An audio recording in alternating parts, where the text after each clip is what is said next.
Thanks, Matt. The Sheriff's Department is investigating a single-car crash that claimed the life of a Baldwinsville woman this morning. Just before 2 a.m., deputies responded to the area of State Fair Boulevard near the 690 eastbound on-ramp. That's where they found 47-year-old Karen Jones trapped in a fiery car. Investigators say Jones was exiting John Glenn Boulevard and lost control during a sharp curve onto Route 48. The car went over the median, rolled across the southbound lane, and fell into a ditch before catching on fire.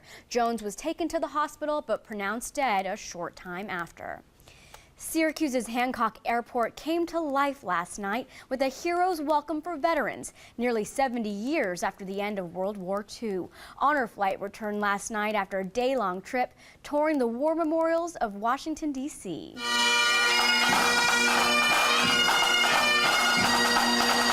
There wasn't a dry eye in the house as family, friends, and community members applauded the aging veterans of both World War II and the Korean War. The veterans shook hands, waved, and saluted after spending the day in Washington at monuments to the Second World War, Korea, and Iwo Jima.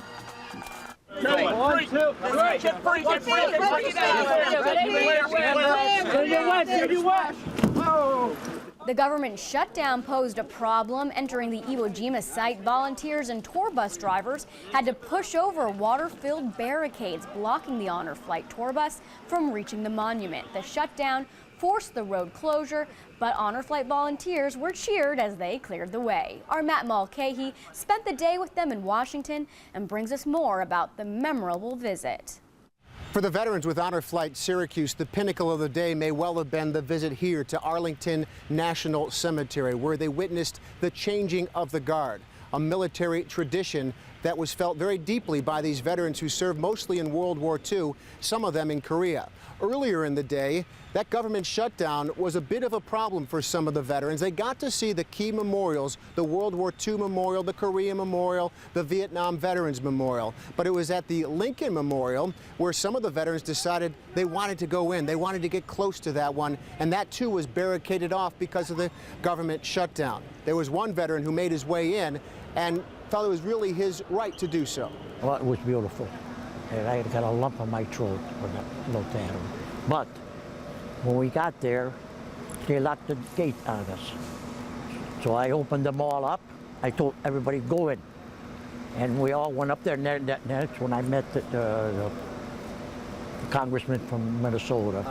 And I talked to him. And What'd you tell him? Why'd you want to talk I said, this is terrible. We're getting locked out of places which we'll never come back to see at our age. And I said, we wanted to see all this stuff, and it's all locked up.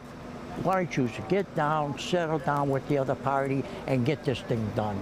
The conversation throughout the day went back and forth between the frustration with the government shutdown and the beauty of Washington, D.C., and the great meaning behind this visit. For these veterans, Honor Flight Syracuse, well, that's a gratitude to that organization that they can never repay. This is the day they will long remember, in fact, quite literally, for the rest of their lives. I'm Matt Mulcahy reporting from Washington. Thanks, Matt. Back here at home, it was a disappointing day in the Dome after Syracuse lost to Clemson as it opened its inaugural ACC season. The Orange football team fell to number 3 ranked Clemson, the final score 49-14. Tom Eschen will break it down in sports, but first here's our Kelly Cowan, who got reaction from some of the 48,000 fans who were there for the game. You can't ask for a bigger homecoming experience. The first ACC game of the year and the number 3 team in the country coming into the Carrier Dome. SU fans have been looking forward to this weekend for quite a while, and we're perfectly happy to show Clemson fans a little northern hospitality. Coming at you right now! We come here for a good time, and we actually had the rain, so we let the Clemson fans come underneath our tent because we're nice Syracuse fans. Southern lady! Everyone's so nice, and we're from the South, we're used to that, so you never know. You come up here from the South, and you never know what they're going to be like, but everyone's so nice and friendly. It's been awesome. Just happy to be in my hometown with my friends from Atlanta that love Clemson, diehards, just to show them how it's set up here. It's kind of fun. Too bad it's raining. I love Clemson. Now, despite the rain, this is a game that both sides have had circled on their calendars all season long. So Clemson and Syracuse fans weren't about to let a little rain ruin their tailgate. Tiger beer, always good, guarantees the win. Clemson fans showed up in full force today, bringing a bit of Southern game day style to Syracuse. All the girls in the South wear, on game day, this is game day. Cowboy boots and sundress, but it's a sundress. It's a little rainy out here. So Yeah. That's game day attire in the South. 48,961 fans packed the Carrier Dome today, the most in 4 seasons. And despite the final score in the Dome, it was a warm welcome to the ACC outside.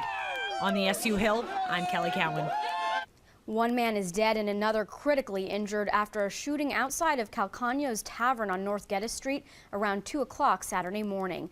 Police confirmed 20-year-old Alex Xavier Rivera Rosa was shot in the head and pronounced dead just after 4 a.m. at Upstate University Hospital. 28-year-old Aristides Lopez was shot in the face and remains in critical condition. Police say the shooter walked into a crowd of people leaving the bar and shot the 2 men and ran. Syracuse police say no arrests have been made, but that they do have several leads. In a separate incident, a woman was shot in the face Saturday morning at her North Midler Avenue home in Syracuse. Police say 21-year-old Larai Williams is in critical condition. Police say this was not a random shooting, and they're looking for a 21-year-old suspect. A Fulton man is under arrest after state police received calls that he exposed himself while in his car on the thruway Thursday afternoon. Police say a motorist complained that 68-year-old James Short from Fulton was exposing himself as he was driving in the town of Tyre in Seneca County. Short reportedly confessed and is due in court later this month. At 9:08, CNY Central is covering news across America this morning. Nearly 3,000 shipyard workers at Pearl Harbor are being recalled to work after 5 days of furloughs due to the government shutdown. Defense Secretary Chuck Hagel said that the Pay Our Military Act, which was signed by President Obama before the shutdown, allows the Pentagon to recall some employees whose responsibilities contribute to the moral well-being, capabilities, and readiness of service members. A few hours later, the shipyard announced that it is returning to normal operations on Monday, but the act doesn't cover all civilian employees. Who gets to return to work is still being determined.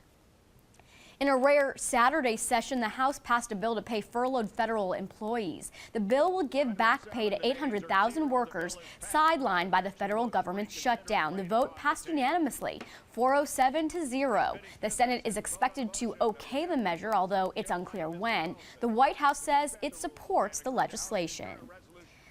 A plane towing a banner at a University of Florida football game crashed Saturday. The small aircraft was carrying 2 people. Both were hospitalized with non-life-threatening injuries, according to university police. After the plane's propeller stopped working, the pilot tried to make an emergency landing. Authorities say the plane rolled on the ground and bounced into a tree-filled area. The Santa Ana winds in California are fueling a fire at Camp Pendleton that began Saturday afternoon. As of last night, the fire has reached 1,000 acres and has been fought by 8 ground crews and 9 brush trucks. Patients at the Naval Hospital were transported to other local facilities, and evacuations have occurred at some base housing units. So far, 4 buildings have been damaged, and luckily there are no reports of injuries, but I can tell you, Matt, after living in California for most of my life, I know firsthand those Santa Ana winds are really rough and really hard, make it really hard conditions for firefighters. Well, I can't even imagine that, Dory. You know, I grew up obviously out here in the East, so wildfire's not a big deal for us. For you, as a part of your every year existence. Absolutely, I mean, during all seasons.